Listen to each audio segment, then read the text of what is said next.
KidNuz fans, tired of advertisements? We get it, but we also have to keep the lights on. There's a way around them, though. Parents can join Starglow Plus on Apple Podcasts or at starglowmedia.com/subscribe to ditch the commercials and unlock access to future bonus episodes and other exclusive content from the Starglow Media Network. That's Starglow Plus on Apple Podcasts or at starglowmedia.com/subscribe. Now, on to the news. Good morning and welcome to KidNuz. I'm Tori. Today is Tuesday, April 9th, 2024.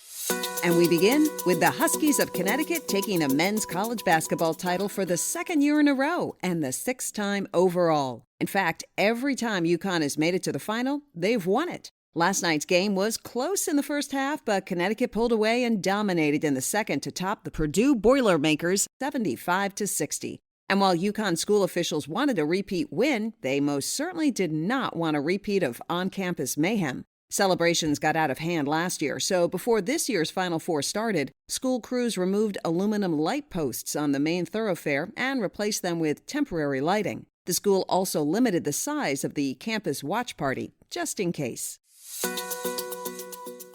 Did you see the eclipse yesterday, or did clouds get in your way? The answer depends on where you live, but many folks worried about the forecasts needn't have. The skies parted just in time across parts of 15 states to reveal a spectacular solar show. And as expected, the sun's galactic game of hide-and-seek also temporarily dropped temperatures. Caribou, Maine, Springfield, Missouri, and Carbondale, Indiana all shed 9 degrees at the height of the eclipse. Little Rock, Arkansas lost 7, and Chicago, Illinois, 4. On the flip side, the celestial show brightened the finances for many businesses. It's estimated that the eclipse pumped up the U.S. economy by $6 billion, most of it going to flights, hotels, and restaurants in the path of totality. For comparison, according to the Morning Brew, that's not far off the combined impact of Taylor Swift's Eras Tour and the 2023 Super Bowl.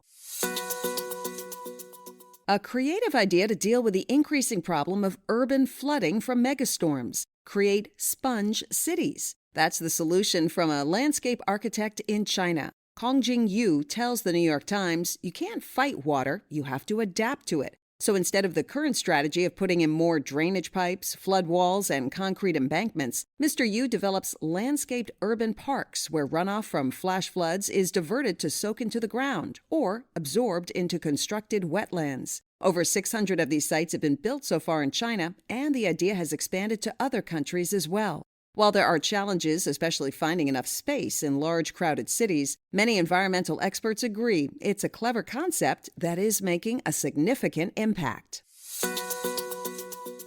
San Francisco-based Levi's is singing the praises of Beyonce. The company's stock has gone up 20% thanks to the superstar singer and her new track, Levi's Jeans. The duet, featuring Post Malone on her album Cowboy Carter, includes several references to the popular denim brand. The company even changed its account name on Instagram to add an extra I, reflecting the spelling of the song's title. Levi's CEO Michelle Glass told CBS Money Watch that they place a lot of emphasis on making sure their brand remains in the center of culture, adding, I don't think there's any better evidence than having someone like Beyonce, who is a culture shaper, to actually name a song after us. And there's another new reason to tip our cowboy hats to the Queen. This week, thanks to her new collection, Beyonce became the first Black woman to land at #1 on the top country albums chart.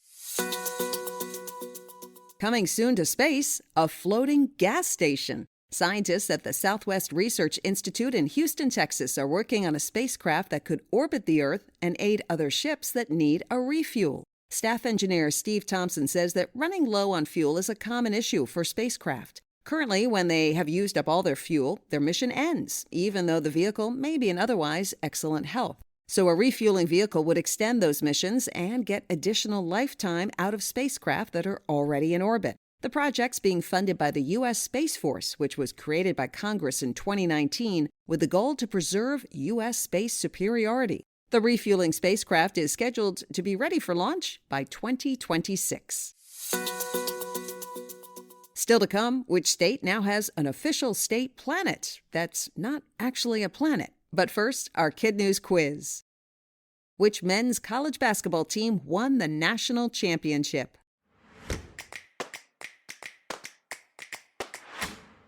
The University of Connecticut. Which company's stock went up thanks to a song by Beyonce?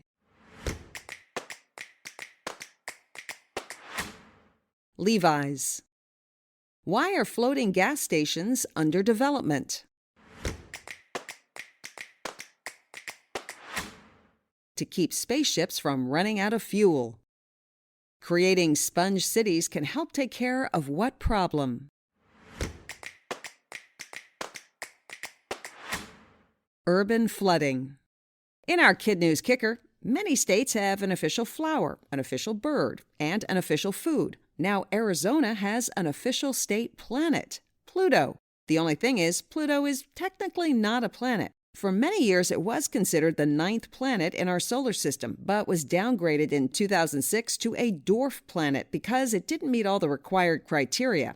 Pluto was initially discovered nearly 100 years ago by a scientist at an observatory in Flagstaff, Arizona. CBS News reports State Representative Justin Wilmeth felt this history was important enough to be recognized. Writing on social media last month, "We in Arizona haven't forgotten about you, Pluto," adding, "We still love you."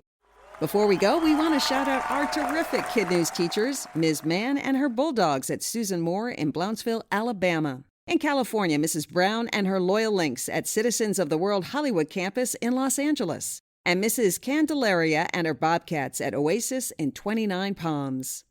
Thanks for listening. It really helps if you rate and review us wherever you get your podcasts. We might use some of your comments on our website and in our emails. We hope you tune in for more KidNuz tomorrow morning.